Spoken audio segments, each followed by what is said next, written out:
Hello प्यारे बच्चों, तो आप लोग कैसे हैं? उम्मीद कर रहे हैं आप अच्छे होंगे और पढ़ाई भी अच्छे से कर रहे होंगे। जैसा कि हमने जो कल वीडियो आपको दिया था जिसमें मैंने प्रकाश के बारे में आपको बता दिया था और प्रकाश के जो गुण थे वो भी हमने बता दिया था।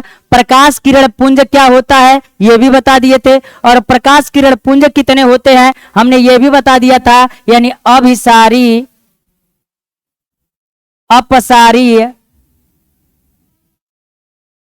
और समांतर किरण पुंज को हमने आपको क्या कर दिया है, बता दिया है। और उम्मीद करें उस चीज को आप तैयार भी कर लिए होंगे। तो आज हम आपके लिए लेकर के आए हैं प्रकाश का परावर्तन। आखिर प्रकाश का परावर्तन क्या होता है, प्रकाश के परावर्तन से आप क्या समझते हैं, या प्रकाश के परावर्तन के नियम कितने होते हैं, और यह बात आपके लिए महत्वपूर्ण होने वाला है। इसलिए मैं आपके लिए लेकर के आया हूं कि प्रकाश का परावर्तन क्या होता है और किस प्रकार के समझेंगे। जरा ध्यान से सुनिएगा।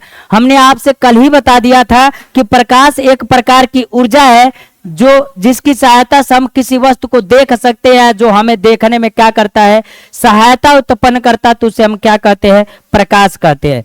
तो आज का जो टॉपिक है आपका है प्रकाश का परावर्तन। तो प्रकाश का परावर्तन किसे कहते हैं? तो हम सीधी बात एक कह सकते हैं कि प्रकाश का परावर्तन किसे कहते हैं, तो हम कहेंगे कि सर जब कोई प्रकाश किसी चिकने चमकीले सतह पर पड़ता है तो वह टकरा करके उसी माध्यम में वापस लौट आता है, तो उसे हम प्रकाश का परावर्तन कहते हैं। जरा ध्यान से सुनिएगा। हमने कहा क्या कि अगर हम कहे जब कोई प्रकाश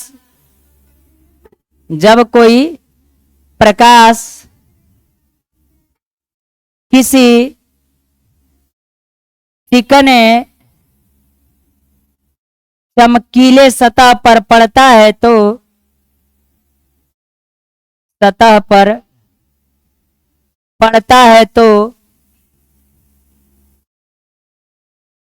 वह टकराकर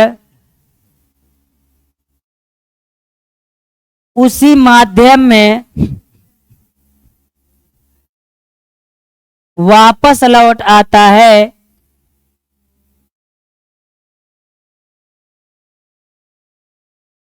तो यह घटना प्रकाश का परावर्तन कहलाता है। प्रकाश का परावर्तन कहलाता है, परावर्तन कहलाता है। जरा ध्यान से सुनिएगा मेरी बात को। हमने कहा क्या कि प्रकाश का परावर्तन क्या होता है, रिफ्लेक्शन ऑफ लाइट क्या होता है, तो हम कहेंगे जब कोई प्रकाश किसी चिकने चमकीले सतह पर पड़ता है, यानी हम यह बात आपसे कह सकते हैं कि जब कोई प्रकाश किसी चिकने चमकीले सतह पर पड़ता है तो वह टकराकर उसी माध्यम में वापस लौट आता है, तो यह घटना क्या कहलाती है, प्रकाश का परावर्तन कहलाता है। जरा ध्यान से मेरी बात को सुनिएगा। हमने कहा कि मान लीजिए कोई परावर्तक तल होगा और परावर्तक तल के पीछे कलई किया गया होगा। कलई करने का मतलब पेंट किया गया होगा, और कोई प्रकाश इस पर पड़ेगा, तो इस पर प्रकाश पड़ेगा तो आप बताइए टकरा करके दूसरे दिशा में यानी उसी माध्यम में वापस लौट करके आएगा कि नहीं आएगा। तो हम इस स्थिति में कहेंगे कि सर जब कोई प्रकाश किसी चिकने चमकीले सतह पर पड़ता है तो वह टकरा करके उसी माध्यम में वापस लौट आता है, तो इसे हम प्रकाश का परावर्तन कहते हैं। तो जरा ध्यान से सुनिएगा। हमने कहा क्या, हो सकता है यह इस प्रकार हो सकता है यह इस प्रकार दर्शाया गया होगा, या हो सकता है यह इस प्रकार दर्शाया गया होगा, या इस प्रकार दर्शाएगा। तो आप घबराइएगा मत, बस एक सतह कलई किया गया होगा और जब उससे प्रकाश टकराएगा तो वह प्रकाश का होगा उसी माध्यम में वापस लौट करके आएगा, तो उसे हम क्या कहते हैं, तो उसे प्रकाश का परावर्तन कहते हैं। जरा ध्यान से मेरी बात को सुनिएगा और अंत तक इस वीडियो में बने रहिएगा, जिससे आपको प्रकाश का परावर्तन समझने में कोई समस्या नहीं होगा। जरा चलते हैं। अगर हम आपको बिल्कुल आसान तरीके से समझाएं कि जब कोई प्रकाश किसी चिकने चमकीले सतह पर, क्या शीशा ही होगा, कोई थाली होगा, कोई स्टील का बर्तन, या किसी चिकने चमकीले सतह पर अगर प्रकाश पड़ेगा तो और वह टकरा करके अगर उसी माध्यम में वापस लौट करके आएगा तो उससे प्रकाश का परावर्तन कहते हैं। अब अगर हम आपसे कहे कि मान लीजिए कि एक काम करते हैं आपके लिए,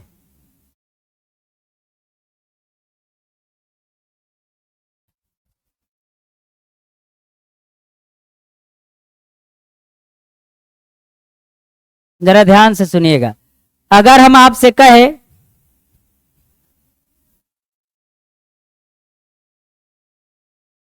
अगर मान लीजिए हम कहे आपसे कि यह कोई चिकना चमकीला सतह मान लेते हैं, तो अगर हम कहे आपसे मान लीजिए हमने यह ले लिया एक सतह जिसके एक भाग पर क्या किया गया है, तो कहेंगे सर कलई किया गया है। जरा ध्यान से मेरी बात को सुनिएगा।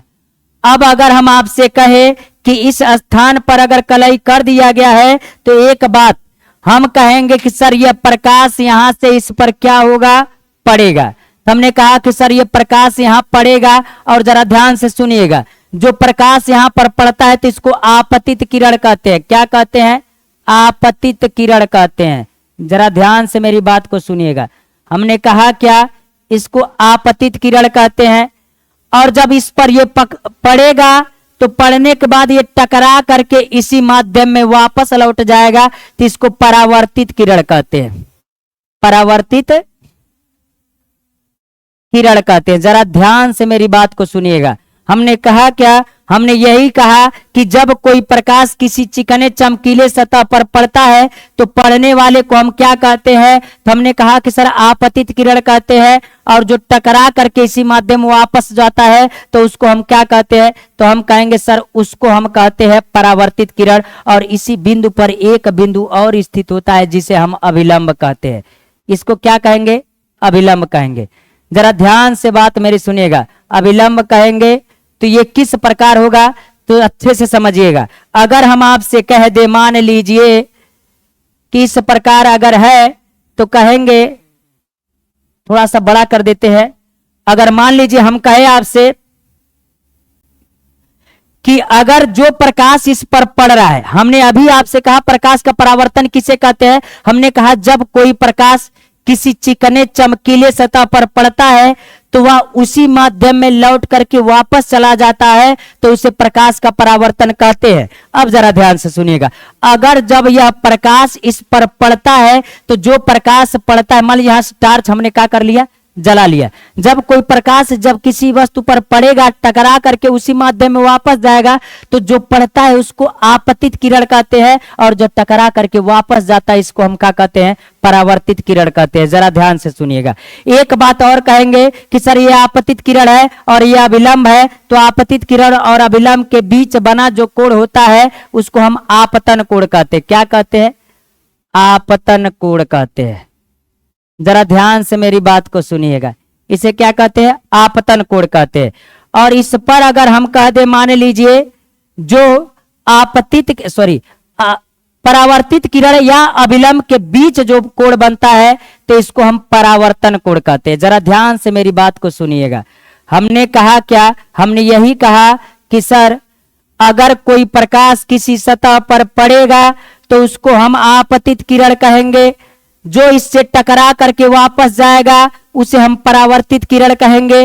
तो इस स्थिति में जो आपतित किरण और अभिलंब के बीच का बना कोण होता है उसे हम क्या कहते हैं, तो उसे आपतन कोण कहते हैं।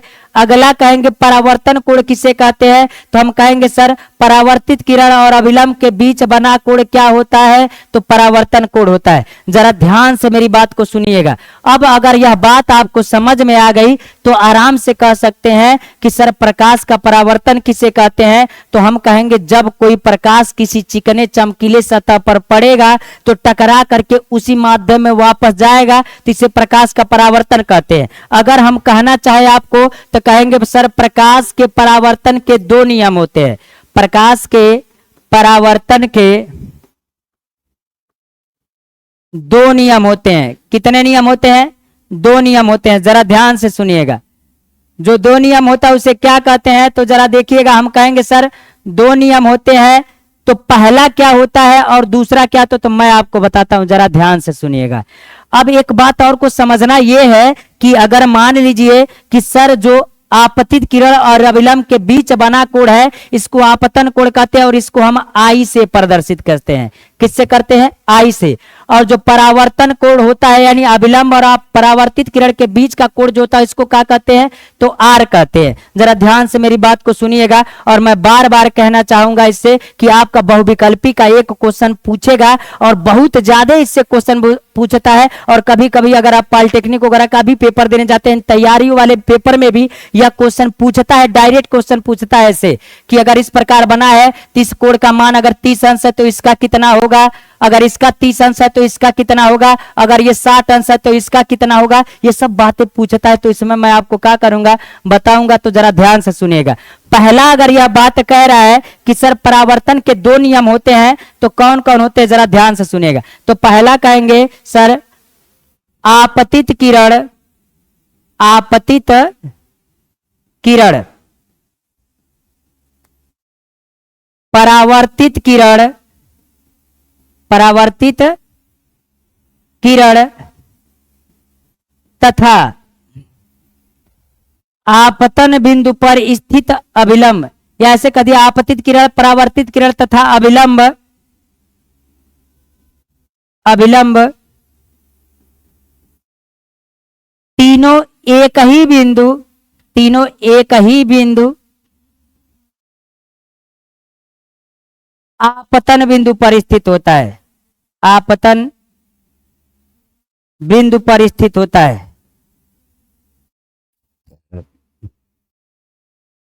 स्थित होता है। जरा ध्यान से सुनिएगा मेरी बात। हमने कहा क्या कि फिर से सुनिए सब लोग, हमने यही कहा कि सर आपतित किरण, कौन? आपतित किरण। तो आपतित किरण कौन है सर? कहेंगे सर ये, ठीक है आपतित किरण। परावर्तित किरण मतलब ये, और कह रहा अभिलंब, अभिलंब का मतलब ये, तीनों एक ही बिंदु आपतन बिंदु पर, और इसको कह दीजिए आप आपतन बिंदु। क्या कहेंगे?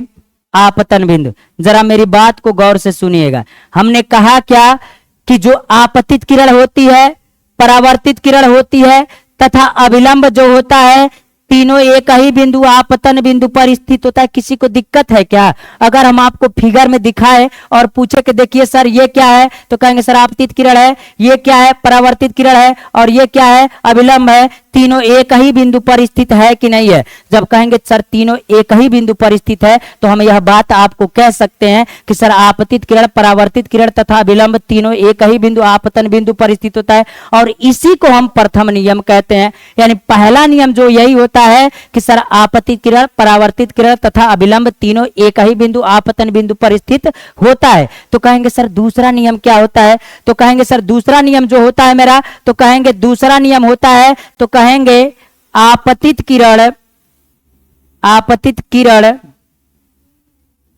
तथा अभिलंब के बीच बना कोण, के बीच बना कोण आपतन कोण, आपतन कोण तथा परावर्तित किरण, परावर्तित किरण तथा अभिलंब के बीच बना कोण, अभिलंब के बीच बना कोण परावर्तन कोण, परावर्तन कोण दोनों आपस में बराबर होते हैं, दोनों आपस में बराबर होते हैं, बराबर होते हैं। जरा ध्यान से मेरी बात को सुनिएगा, बराबर होते हैं। हमने कहा क्या? हमने यही कहा कि सर क्या होता है, तो पहला नियम तो समझ गए सर, आपतन, आपतित किरण, परावर्तित किरण तथा अभिलंब तीनों एक ही बिंदु आपतन बिंदु पर स्थित होते हैं। दूसरा क्या कह रहा है? तो दूसरा यह कह रहा है कि सर आपतित किरण तथा अभिलंब के बीच बना कोण आपतन कोण। सही बात को समझिएगा, आपतित किरण तथा अभिलंब के बीच बना कोण आपतन कोण तथा परावर्तित किरण तथा अभिलंब के बीच बना कोण परावर्तन कोण। तो कहेंगे परावर्तित किरण तथा अभिलंब के बीच बना कोण परावर्तन कोण जो दोनों होता है यह दोनों आपस में बराबर होता है। यानी बराबर होने का मतलब यह है कि कहेंगे सर अतः, क्या कहेंगे तो हम सुंदर तरीके से कह सकते हैं कि सर कोण आई बराबर कोण आर होता है। जरा ध्यान से सुनिएगा, मेरे कहने का मतलब यह है कि अगर आज के बाद अगर कोई पूछेगा कि सर परावर्तन के नियम कितने होते हैं, तो आसानी से कह सकते हैं कि सर 2 नियम होते हैं। दोनों नियम में है तीनों जो रेखाएं होती है एक बिंदु पर स्थित होती है, और आपतित किरण और अभिलंब के बीच बना कोण आपतन कोण तथा परावर्तित किरण तथा अभिलंब के बीच बना कोण परावर्तन कोण दोनों आपस में बराबर होते हैं। आपस में बराबर होने का मतलब क्या है, जरा ध्यान से सुनिएगा। अगर हम आपको एक बात और बताना चाहे और कहे तो जरा ध्यान से सुनिएगा। अगर मान लीजिए हम यहां से इतनी चीजों को काट करके और अलग कर देते हैं, जरा ध्यान से सुनिएगा, ठीक है। इसको एक जगह पास में कर देते हैं जिससे आपको समझ में आएगा। जरा ध्यान से सुनिएगा। तो हम कहेंगे क्या होगा, तो इस स्थिति में कहेंगे, जरा ध्यान से सुनिएगा। अभी तो आप कहे कि सर जो आपतन कोण होता है परावर्तन कोण के बराबर होता है, यह बात तो समझ में आ गया। मान लीजिए अगर बराबर होने का मतलब हम क्या कह रहे हैं, अगर आपसे कभी यह बात पूछ दे और कह दे कि इस स्थिति में अगर मान लीजिए किसी से पूछा जाए तो कहेंगे सर कोण आई जो है ये आपतन कोण है, कोण आर जो है वो कहेंगे सर परावर्तन कोण है। तो मेरे कहने का सीधा सीधा मतलब ये है कि सर जो ये जितना रहेगा उतना ये भी रहेगा। यानी मेरे कहने का मतलब ये है कि अगर मान लीजिए हम आपसे कह दे कि सर अगर इस प्रकार है और इस स्थिति में अगर यह 30 अंश है तो बिन बताए ये भी 30 अंश होगा। क्यों? क्योंकि परावर्तन का नियम कहता है कि जो आपतन कोण होता है परावर्तन कोण के बराबर होता है। जरा ध्यान से सुनिएगा, अगर कभी आपको ऐसा मिल जाए और इस स्थिति में अगर हम कहे कि यह आपका 60 अंश है तो आप बताइएगा इसको क्या बताएंगे, तो कहेंगे सर बिना बोले यानी बिना समझे कह सकते सर ये भी 60 अंश का होगा। क्यों? क्योंकि यह परावर्तन का नियम कहता है कि जितना कोण ये होगा उतना ही यही होगा, यानी यह भी होगा। यहां तक तो बातें क्लियर है और समझ में भी आ रहा है, लेकिन कुछ बातें और है जो आपको बातें समझ में नहीं आ रही होंगी कि सर अगर आपने कहा, मान लीजिए थोड़ा सा नया पेज ले लेते हैं, इस बात को जरा ध्यान से सुनिएगा। यह बात तो समझ ही गए कि सर परावर्तन के 2 नियम होते हैं, क्या क्या होते हैं। अब जरा ध्यान से सुनिएगा, अगर हम आपसे कहे कि मान लीजिए, सब लोग ध्यान से सुनिएगा, अगर हमने एक ले लिया ऐसा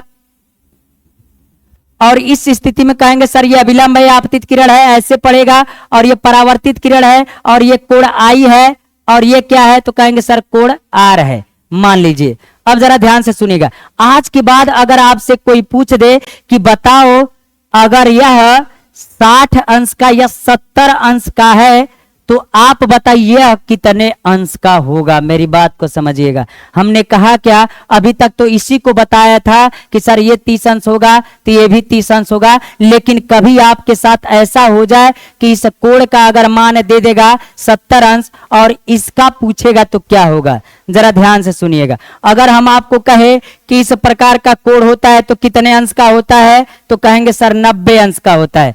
तो 90 अंश का होता है तो इस 90 में से अगर यह 70 अंश दे दिया तो जरा आप बताइए ना, जब ये 70 दे दिया तो यह कितने अंश का होगा, तो कहेंगे सर 70 दे दिया, 90 में से तो जो बचेगा वो 20 अंश होगा। कितना होगा? 20 अंश होगा। और जब यह 20 अंश होगा तो आप बताइए यह कितना होगा? 20 अंश होगा। तो कहेंगे सर कैसे, तो कहेंगे सर परावर्तन का नियम कहता है कि जितना ये होगा उतना ये भी होगा। हो सकता है कि आपसे कभी कभी ऐसा पूछ दे और इस स्थिति में कहे कि मान लीजिए यह 60 अंश है तो यह वाला मान कितने अंश का होगा। तो जरा मेरी बात को गौर से सुनिएगा।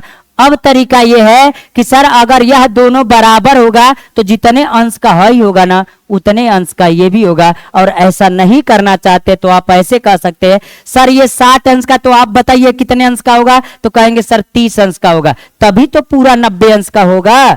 तो इतना हो जाएगा। अब अगर कहेंगे सर है 30 अंश का, तो है 30 अंश का होगा। जब ये 30 अंश का होगा तो बचा कितना 90 करने के लिए, तो कहेंगे सर यह भी कितने अंश का होगा, 60 अंश का होगा। और मैं आपको बता दूं, कभी भी आगे जाएंगे पॉलिटेक्निक का पेपर देने या किसी भी तैयारी का भी देंगे, तो इसमें से क्वेश्चन पूछ देता है। सीधा क्वेश्चन ऐसे पूछता है, किसी भी परावर्तक तल पर यदि आपतन कोण का मान 20 अंश है तो परावर्तन कोण का मान कितना होगा, तो कहेंगे सर वह भी कितने अंश का होगा, 20 अंश का होगा। क्यों? क्योंकि यह परावर्तन का नियम कहता है। समस्या तब आती है कि जब ऐसा फिगर दिया होगा और उस स्थिति में इसका मान दे दे अगर 30 अंश, या मान लीजिए 30 नहीं 40 दे दे, कितना दे दे, 40 अंश दे दे, तो इसका मान क्या होगा जरा बताइएगा आप लोग, सर इसका मान क्या होगा। तो आपको अच्छे से पता है कि सर अगर यह 40 अंश है तो परावर्तन के नियम से यह भी 40 अंश होगा, तो यह 40 अंश होगा। तो पूरे 90 अंश में जब यह 40 अंश निकल गया तो हम कहेंगे क्या होगा, तो कहेंगे सर यह 50 अंश होगा। उम्मीद कर रहे हैं प्यारे बच्चों यह बात आपको समझ में आ रही होगी। अगर बात समझ में आ रही तो वीडियो को लाइक भी कर दीजिएगा और चैनल को सब्सक्राइब भी कर लीजिएगा। और फिर से अगर हम आ जाए आपके लिए कि सर परावर्तन के नियम को फिर से एक बार समझा देते हैं, तो परावर्तन के नियम को हमने यही बताया कि अगर आपसे कह दे कि परावर्तन किसे कहते हैं, तो प्रकाश का परावर्तन हम कहेंगे जब कोई प्रकाश किसी चिकने चमकीले सतह पर पड़ता है तो वह टकरा करके उसी माध्यम में वापस लौट आता है, उसे हम प्रकाश का परावर्तन कहते हैं। प्रकाश के परावर्तन के कितने नियम है, तो कहेंगे सर प्रकाश के परावर्तन के 2 नियम है। पहला नियम क्या कहता है कि सर आपतित किरण, परावर्तित किरण तथा अविलंब तीनों एक ही बिंदु आपतन बिंदु पर स्थित होता है। दूसरी बात अगर कहे कि सर दूसरा नियम क्या होता है, तो कहेंगे आपतित किरण अविलंब के बीच बना कोण आपतन कोण, परावर्तित किरण तथा अविलंब के बीच बना कोण परावर्तन कोण, दोनों आपस में क्या होता है, बराबर होता है, कोण आई बराबर कोण आर होता है। तो हम इसे कहते हैं परावर्तन का दूसरा नियम कहते हैं। उम्मीद करें यह बात आपको समझ में आ गई। अगर मान लीजिए इससे बहुत कठिन चैप्टर अगर पूछेगा, यानी कठिन क्वेश्चन पूछेगा, तो कैसे पूछेगा। मान लीजिए अगर हम आपको क्वेश्चन बना दे, आपसे पूछता नहीं है, अभी तक ऐसा नहीं पूछा, लेकिन बहुविकल्पी में आपसे पूछ सकता है और रास्ते चलते वक्त कोई आपसे क्वेश्चन पूछ सकता है कि अगर किसी परावर्तक तल में परावर्तन कोण का मान 40 अंश है तो आपतन कोण का मान बताइए, आपतन कोण का मान बताइए।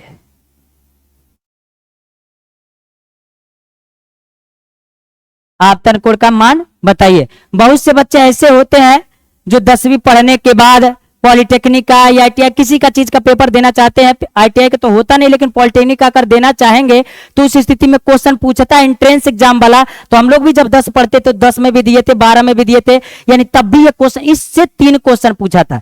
3 क्वेश्चन पूछा था ऐसे, किसी परावर्तन तल में परावर्तन कोण का मान 40 अंश है, यानी कोण आर का मान 40 अंश है, तो आप जरा बताइएगा कोण आई का मान कितना होगा। कहेंगे सर 40 अंश ए भी होगा। तो कैसे होगा, तो कहेंगे सर परावर्तन का नियम कहता है। लेकिन क्वेश्चन बहुत बढ़िया से ऐसे पूछ दिया था, कह दिया था कि अगर मान लीजिए यह 70 अंश का है तो यह कितने अंश का होगा, जरा बताइएगा। इसको बता सकते हैं कि सर अगर 70 अंश का ये है तो पूरा 90 होने में 20 अंश ये होगा, और जब 20 अंश ये होगा तो ये इसके बराबर होता ही है परावर्तन के नियम से। तो उम्मीद कर रहे यह बात आपको समझ में आ रही है। तो कभी कभी आपको बहुविकल्प में क्वेश्चन पूछ सकता है, और यह भी हो सकता है कि आपसे एक क्वेश्चन और पूछ दे कि मान लीजिए बहुविकल्प में फिगर दे देगा और फिगर से मान पूछ देगा, तो आप अच्छे से क्या कर सकते हैं, बता सकते हैं। तो उम्मीद कर आपको परावर्तन का नियम पूरा पूरा समझ में आ गया। तो चलते अगली बात हम आपको बताते हैं।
तो चलते अगली बात जो होगा हम बताते हैं आपको, कुछ नोट जरा लिखिएगा। अगर कह दे समतल दर्पण, क्या समतल दर्पण, तो समतल दर्पण से संबंधित कुछ बातें हैं, जरा ध्यान से सुनिएगा। समतल दर्पण, इससे प्रतिबिंब बनेगा तो कैसा बनेगा और किस प्रकार बनेगा। अब की बार भी हम लोग बोर्ड पेपर में ड्यूटी करने गए थे तो एक क्वेश्चन इस प्रकार का मिला था उस समय कि अगर समतल दर्पण पूछ दे, अवतल दर्पण पूछ दे, उत्तल दर्पण पूछ दे, तो उस स्थिति में एक समस्या बच्चों के सामने आया था और वह यह था कि उत्तल दर्पण सब पढ़ते हैं, अवतल दर्पण भी सब पढ़ते हैं, लेकिन समतल को रिवीजन करके नहीं गए थे और क्वेश्चन इससे डायरेक्ट पूछा हुआ था और हर साल पूछता है। तो उससे कुछ नोट पॉइंट है जो मैं आपको बताता हूं, जो आपके लिए इजी हो जाएगा, तो जरा ध्यान से सुनिएगा। कुछ नोट है, लिखते हैं।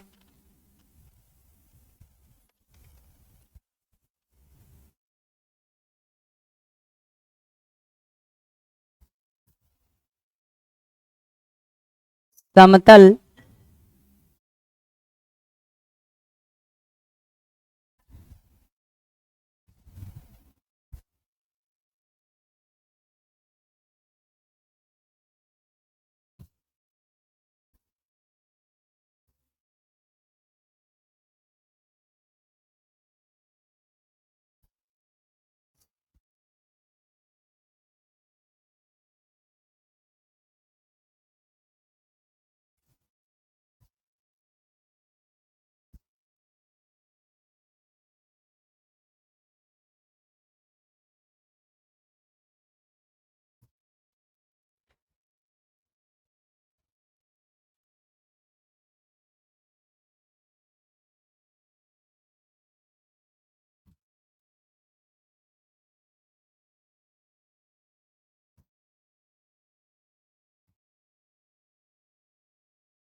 तो चलते बच्चों बताते हैं आपको कि क्या होता है समतल दर्पण का कुछ नियम।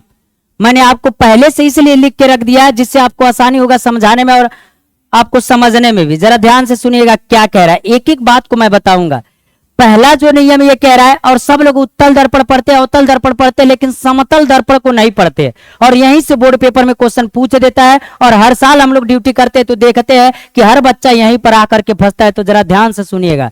अगर पहला क्वेश्चन अगर हम कहें हम लोग कि समतल दर्पण द्वारा वस्तु का प्रतिबिंब सदैव आभासी, सीधा तथा दर्पण के लंबवत ठीक पीछे उतनी ही दूरी पर बनता है जितनी दूरी पर वस्तु दर्पण के सामने रखी गई होती। जरा ध्यान से सुनिएगा। हमने कहा क्या समतल दर्पण होगा तो इसके द्वारा बना हुआ प्रतिबिंब जो होगा सदैव कैसा होगा, तो कहेंगे सर सदैव आभासी होगा। और कैसा होगा, सीधा होगा। यानी यह बात आप कह सकते हैं कि अगर समतल दर्पण द्वारा कोई प्रतिबिंब बनेगा तो वह कैसा बनेगा, तो कहेंगे सर आभासी बनेगा। और कैसा बनेगा, सीधा बनेगा। दूसरी बात, दर्पण के लंबवत ठीक पीछे बनेगा। दर्पण के लंबवत ठीक पीछे बनेगा और उतनी ही दूरी पर बनेगा जितनी दूरी पर सामने वस्तु रखी गई होगी, उतना ही दूरी पर दर्पण के पीछे बनेगा। और आभासी बनेगा और सीधा बनेगा। और कहां कितनी दूरी पर बनेगा, जितनी दूरी पर वस्तु रखा गया होगा। यह बात आपको समझ में आ गया। थोड़ा सा अजीब टाइप का होगा, लेकिन दूसरा बात समझिएगा। दूसरी बात यह कह रहा है समतल दर्पण के द्वारा बने प्रतिबिंब का आकार वस्तु के आकार के बराबर होता है। जरा ध्यान से सुनिएगा। अगर समतल दर्पण होगा उससे जो प्रतिबिंब बनेगा तो जितनी बड़ी वस्तु होगी उतना ही बड़ा प्रतिबिंब भी बनेगा। यानी प्रतिबिंब कैसा बनेगा, तो वस्तु के आकार के बराबर बनेगा। तो हम कहेंगे कि अगर समतल दर्पण द्वारा प्रतिबिंब बनेगा तो वस्तु के आकार के बराबर बनेगा। अगली बात को जरा गौर से सुनिएगा सब लोग। हमने कहा क्या, किसी व्यक्ति को अपना पूरा प्रतिबिंब समतल दर्पण में देखने के लिए अपने आकार के आधे आकार का समतल दर्पण प्रयुक्त करना चाहिए। जरा मेरी बात सुनिए। अगर हमको अपना पूरा प्रतिबिंब अगर हमको देखना है, कहेंगे कहाँ, तो कहेंगे सर अगर समतल दर्पण में देखना है तो समतल दर्पण में अगर अपना प्रतिबिंब देखना है तो कितना बड़ा हम प्रयोग करेंगे समतल दर्पण। तो जरा मेरी बात को गौर से सुनिएगा। हम जितने बड़े रहेंगे, हमारे आकार के आधे आकार का अगर समतल दर्पण रहेगा तो मैं पूरा प्रतिबिंब अपना देख सकता हूं। जरा ध्यान से फिर से सुनिएगा।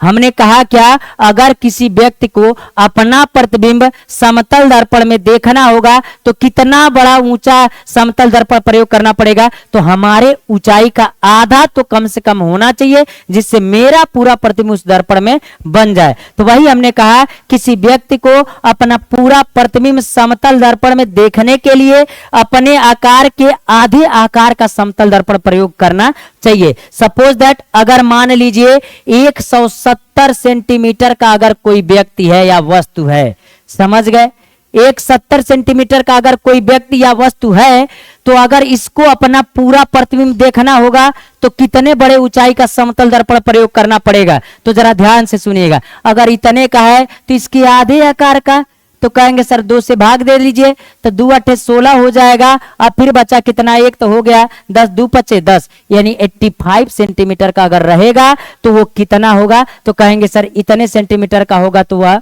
अपना पूरा प्रतिबिंब देख लेगा। यानी मेरे कहने का सिर्फ सीधा सीधा मतलब है, बोर्ड पेपरों में भी ऐसा क्वेश्चन पूछ देता है कि अगर कोई व्यक्ति 170 सेंटीमीटर का है या 180 सेंटीमीटर का है तो अपना पूरा प्रतिबिंब देखने के लिए कितने बड़े समतल दर्पण की उसको आवश्यकता होगी। यानी कितने बड़े समतल दर्पण की आवश्यकता होगी जिसमें वो अपना पूरा प्रतिबिंब देख सकता है। तो जितना बड़ा वो रहेगा, 180 रहेगा, तो कितना उसके आधे आकार का यानी 90 सेंटीमीटर का प्रयोग हम करेंगे। यानी सीधी बात है। अगर कोई कह दे कि अगर कोई पेड़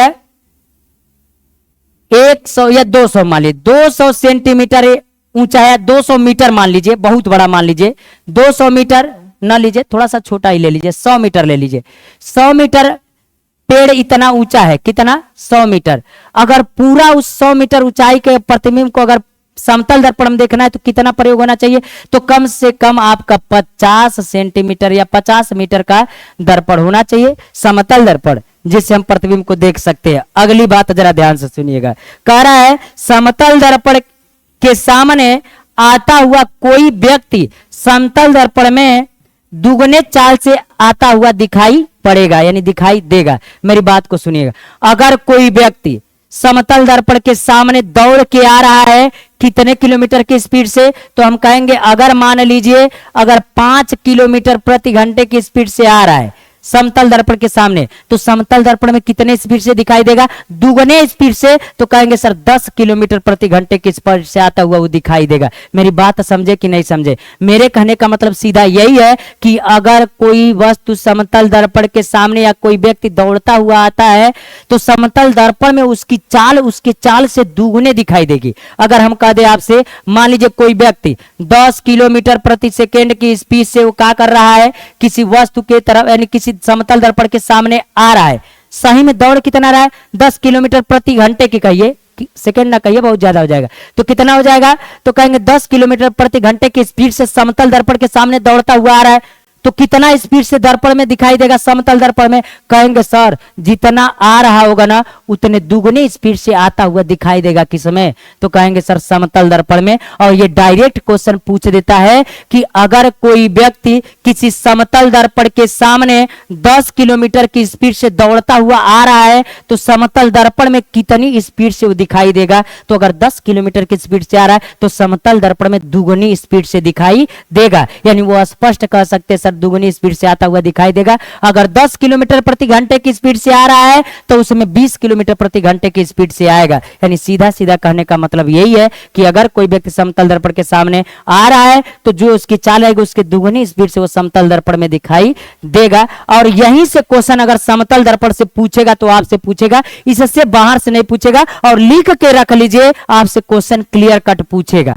अब की बारी भी क्वेश्चन पेपर में पूछा था कि समतल दर्पण द्वारा प्रतिबिंब कैसा बनता है, तो कैसा बनता है, अभी तो कहे सर आभासी और सीधा बनता है। और कैसा बनता है तो कहेंगे सर वस्तु के बराबर बनता है, जितना रहेगा उतना बनता है। तो सब लोग उत्तल और तल पढ़ के गए होते, समतल क्या होता है छूट जाता है, और बोर्ड में जब क्वेश्चन आता है तो वो भी छूट जाता है। तो इस प्रकार हम कह सकते हैं कि सर अगर समतल दर्पण से हमसे क्वेश्चन पूछेगा तो आज के बाद बता ले जाएंगे कि जितनी स्पीड से आएंगे दुगनी स्पीड से दिखाई देगा। हमको जितना बड़ा वस्तु देखना है उसके आधे आकार का समतल दर्पण प्रयोग करेंगे तो हमको पूरा पूरा प्रतिबिंब दिखाई देगा। तो इस प्रकार समतल दर्पण भी आपका खत्म हो गया। इससे बाहर से क्वेश्चन आपसे नहीं पूछता है। तो उम्मीद करें प्यारे बच्चों यह बात आपको समझ में आ रही है। अगर बात समझ में आ रही तो वीडियो को लाइक भी कर दीजिएगा और चैनल को सब्सक्राइब भी कर दीजिएगा और अपने दोस्तों के पास भी इसको शेयर कर दीजिएगा, जिससे उनको समस्या ना हो इन टॉपिकों को पढ़ने में और आसानी से वो भी पढ़ करके तैयारी कर ले, जो आपके साथ वह भी अच्छा नंबर प्राप्त कर सके। तो आज के लिए इतना रहने देते हैं। अगर यह वीडियो समझ में आ रहा है तो वीडियो को लाइक कर दीजिएगा और एक मेरे लिए हार्ट वाला इमोजी का कीजिएगा, भेजिएगा, जिससे हम समझ जाएंगे कि आप क्या कर रहे हैं, अच्छे से समझ रहे हैं। अगर इसको हम ऐसे पेंट कर दे तो ठीक है। तो चलते हैं, आज के लिए इतना रहने देते प्यारे बच्चों, धन्यवाद।